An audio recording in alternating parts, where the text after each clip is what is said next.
Welcome to Founders Future, a podcast powered by closersio, where we dive into the journeys of innovative entrepreneurs and explore the road ahead of them and their companies.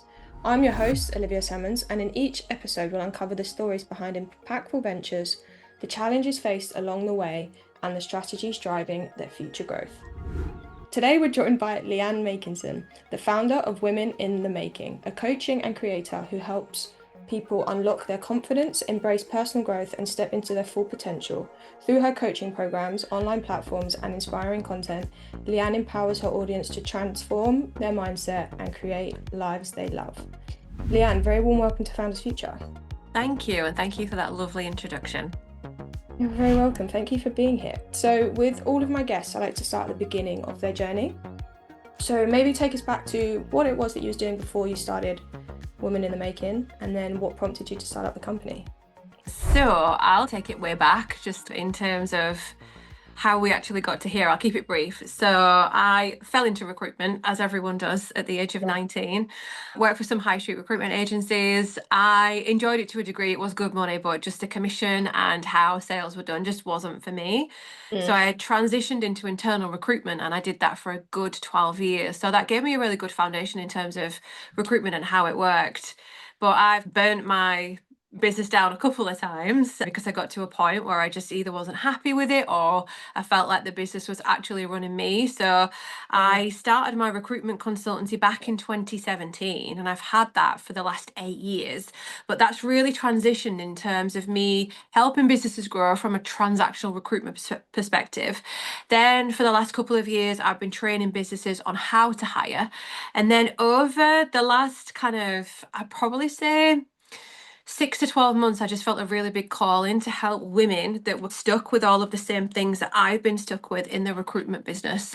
So I'm in a really beautiful transition now of connecting and helping women get to that next step in the recruitment business. Because what I find a lot of them doing is we start off a recruitment business, but we just stay as a recruiter. We never step into the CEO and the director position. So that's something that I'm just in the thick of creating some group coaching, some one-to-one coaching.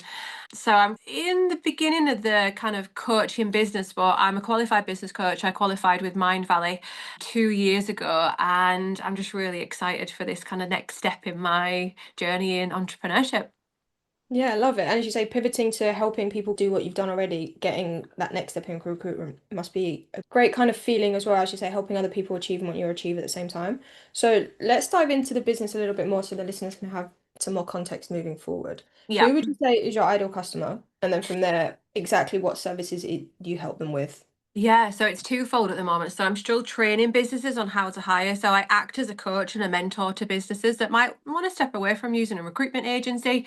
But I'm really helping hiring managers understand from a deeper level how they can show up more for candidates, how they can really work with the attraction piece, because it's not just sticking a job advert out. There's a whole Yeah. mechanical piece in terms of how we actually attract candidates.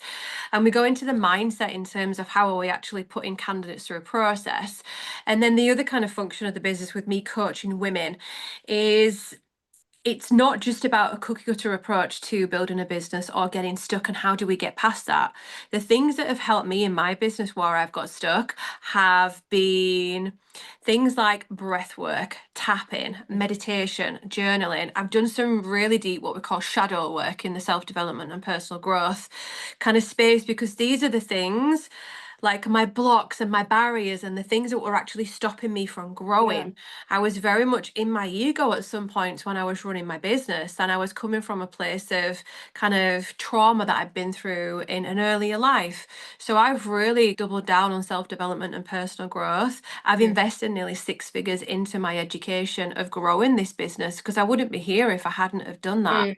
I've invested time, I've invested years into my growth so that I can then help other people do that. So a lot of what I do, I also do human design as well. So I help people really understand who are the deeper layers of them so that we can remove the blocks in terms of why their business isn't growing. It also helps with self-sabotage. It also helps with confidence. It also helps women understand that they're not just a one-trick pony when it comes to recruitment. There's so much more that they can bring to the table. So I really like unearth their superpowers in terms of what their capabilities are. And then we add the strategy in there, then we add the sales experience, Love then we add the kind of final layers to growing and scaling a business. But I really do some deep foundational work before we even get to how do we grow? How do we get this? How Yeah. do we do that? So that then they can take the training, and it's really bespoke to each person because everyone's going to have a different experience based on where they're at. Not all of us are going to have trauma when we were a kid. Not all of us are going to have confidence blocks. But by doing the practices that I incorporate right at the beginning of the coaching, this enables women to get out of their own way in a really nice way, but Yeah. for them to build the confidence in terms of where their vision is. I help them dream bigger. We're conditioned so much that we aren't allowed to dream big. So I help women create a vision that works for them, that lights them up for the first time, probably in their whole lives. Love it. And as you say, business, half of it is mindset. It's just having that knowledge that it's okay not to know what you're doing and just to keep going forward. And I think as women, it comes up a lot when I speak to founders regularly that with women, a lot of imposter syndrome sits in earlier than men. It's a lot of feeling uncomfortable, not with just within the workspace, but feeling uncomfortable being that powerful within a workspace is something hard for us to overcome. Yeah. And then I love that the fact that you add on, as you say, how you can actually scale the business after that. You need to work on yourself and the business as two entities to come together. Like Yeah, you almost said. 100%. The two go hand in hand. So, how do you go about acquiring your customers at the moment? What channels or methods are you finding most effective for yourself? Yeah, so whilst I'm in this kind of creative mode of building the business, I don't want to run with it too quickly and I don't want to force it. So the things that I'm doing at the minute in terms of attracting people are connecting with my ideal client on LinkedIn. So I connect with Hmm. anywhere between 25 to 50 women that could be a good fit for my potential business. And then I'm not just going in with, hi, I've got a coaching program, or hi, this is how I can help you. I'm recording podcasts every week that just talk about my journey and my story in terms of how I have failed, made mistakes, built businesses, learned. So I'm just recording podcasts and I'm just drip feeding that all over LinkedIn, just so that women can hear my story, so that when my coaching packages are ready, we've already got a warm relationship. And if it's something that they feel is aligned with them, I'm not going in with a hard sell. So I think for me, it's a combination of connecting with my ideal client, sending messages in terms of people being able to connect with me in terms of how I've built my business and the things that I've overcome. And then I'm also pairing that with content daily on LinkedIn, Facebook, and Instagram, just so that I can start to get a feel into, because this is a completely different target audience in terms of what I worked with before. I've been Yeah. working with hiring managers, operations managers, directors, whereas now this is a different network of people that I'm Mm. actually tapping into. So it's daily consistent actions for me, that these actions then build up into kind of big results. So it's the consistency that's key for me in terms of attracting people. Yeah, consistency and you're taking the organic route to start to build that following from there, is my Yeah. understanding. Yeah. Amazing. And then so you mentioned there the programs. How long are you working with any clients at the moment? How many clients are you working with? Yeah, so I've got 3 women that I'm working with at the moment in terms of just one-to-one coaching. So these are women that have got to a certain level in their business, and it's really great for me to hold their hand through different kind of parts in terms of where they'll be stuck. So some might be Mm. stuck with sales, some might be stuck with products that they've got or services, and some might just be stuck with just feeling blocked or just feeling like I very much felt like stuck, and they don't know whether this business is for them or not. So we're trying to unearth different ways that they can work with their clients. The main thing that I'm working towards, because I love working one to one, but I want to be able to work one to many. So I'm Yeah. working on a group coaching program that'll be 12 weeks long, that will go into this in a little bit more of a deeper aspect. But yeah, 3 women at the minute, which I'm really grateful to be working with. And I've still got some clients that I'm working with in terms of the businesses that I train, the hiring managers. So it's a nice blend in terms of building the coaching, servicing the 3 women that I've got, and then still working with some clients on helping them hire as well. Nice, amazing. And then when it comes to the sides of like sales and marketing, have you got a team that are helping you with that, or are you doing all that yourself as well on top of? I delegate some of it. So I have a virtual assistant that I delegate quite a lot of my admin tasks to, because I think we can get really bogged down with thinking that we need to do everything ourselves. And for me, there's just some stuff that I don't like doing. I don't want to do it. So if we've got someone that already has a business that supports businesses like mine with administrative tasks, it makes sense then for me to delegate like 1 to 2 hours a day. I still do the main bulk in terms of me showing up online and me writing my content. I have invested in people that have done that before, and I didn't really find much coming out of that. So I Mm. think for me, my personal brand is me. If I get to a point where I do feel like it's too much me doing it all the time, then I probably would invest into someone that would be able to help me do that. But again, I'm going to be super specific because I've spent money on it before and it didn't really work. So I think for me now, the personal brand is me showing up online, and I don't think anyone can replicate that whilst I'm going through this big transition. Yeah, it'd be more people aiding you getting to where the levels you need to be. You're at the front of it, it's your message that's coming across. Yeah, Yeah, and appreciate the VA as well. It's just nice having tasks done that are at the back of the mind sometimes when you're juggling everything else as an entrepreneur. yeah, Um, exactly. Love it. So, talk to me about the vision for the future. What do the next 12 months have in store? Have you got any specific targets that you're working towards or like Yeah. milestones you're looking to achieve? I'm so excited for the next 12 months. So I've over the last few months I invested into some training. It's called Business by Design, and it's specifically for people like myself that are in the online space that want to be able to create digital products and digital services. It's crazy just how much we don't actually know, but when we start like learning from people that are already where you want to be, you're like, "Oh my God, why did I not know this before?" So, in terms of the vision, I want to be able to make a massive impact on the recruitment industry, specifically women, because Hmm. I just know how powerful this can be when it's done right. Like anyone could do recruitment, they can pick a laptop up and they can start doing sales on LinkedIn. I think there's a lot more of a deeper aspect with that. Like, for whatever reason, I don't know, I've been in recruitment for 22 years, but I love working with a business and helping them see how, when we integrate recruitment on a deeper level, just what the ripple effect of that is. So, in terms of what I see, my vision is the group coaching that I'm going to be doing in October/November. I want that to become one of the main foundations that I have in my business and more women joining it each time. I've also got an affiliate program. So, the coaching that I do with the hiring managers, that then Hmm. will be an affiliate program for the women to be able to sell to their clients, because it's something I want to be able to coach and train them so they can deliver it to their clients. But I've also got an online program that businesses can do Yeah. as well. So it's like this big beast in terms of how businesses can do recruitment more effectively and more safely for them as well. But it'll have a big ripple effect in terms of the women that I coach, the women that I train, the women that I mentor. There's lots of cool things that I just want to be able to do over the next 12 months that I'm all about service, I'm all about purpose, I'm all about making an impact, and I'll be able to do in terms of helping women and helping businesses hire just in a way that they've never been taught before. Yeah. Amazing. And what would you say is the biggest challenge in making all of that happen at the moment? The biggest challenge is I want to split myself into 50 different people.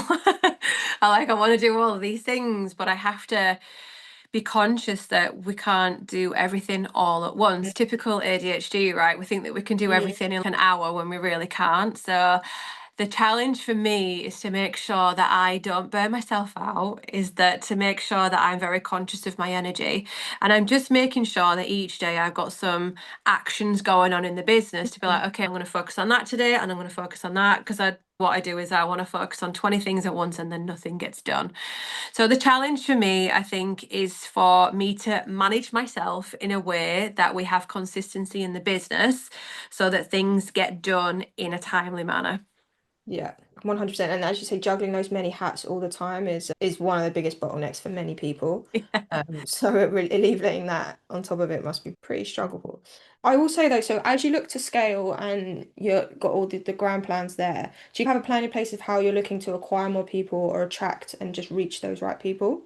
Yeah, 100%. So we've got the organic stuff that we're doing at the minute. I'm going to be putting a lot of effort into the podcast, Mm. but there's also, I've never ever paid for adverts. Like, I've grown a six-figure business out of the recruitment consultancy just purely from posting on LinkedIn. Mm. But I know the world's changed in terms of that. The thing that I'm going to be doing to reach more people, I have invested in some sales and marketing training. So that's something that I'm going to be doing behind the scenes.